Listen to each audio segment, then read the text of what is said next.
नमस्कार, मी कुंती. देशोन्नतीच्या संपादकीय लेखामध्ये आपणा सर्वांचं स्वागत. सोमवारपासून राज्याचे अर्थसंकल्पीय अधिवेशन सुरू होत आहे. या अधिवेशनात विरोधी पक्षनेते पदावर दावा करण्याचा निर्णय शिवसेनेच्या ठाकरे गटाने घेतला आहे.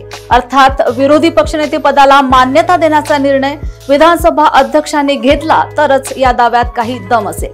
विरोधी पक्षनेते पदासाठी साधारणपणे सदनाच्या एकूण सदस्य संख्येपैकी किमान 10% आमदार त्या पक्षाकडे असायला हवे, परंतु ही संख्या विरोधी बाकावरील कोणत्याही पक्षाकडे नाही. ठाकरे गटाकडे सर्वाधिक 30 आमदार आहेत. काँग्रेसचे 16 तर शरद पवार गटाचे 10 आमदार आहेत. या तिन्ही पक्षांनी एकत्रितपणे एकाच नावाची शिफारस विधानसभा अध्यक्षांकडे केली तर कदाचित विधानसभा अध्यक्ष विरोधी पक्षनेतेपद संबंधित आमदाराला बहाल करू शकतात.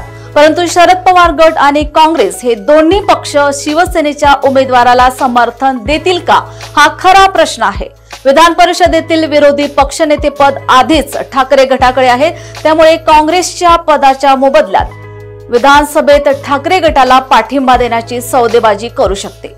पवार गटाकडे दोन्ही सभागृहात फारशी ताकद नाही, परंतु सभागृहात आपलाही आवाज असावा या हेतूने पवार गट विरोधी पक्षनेतेपद फिरते ठेवण्याचा प्रस्ताव ठेवू शकतो.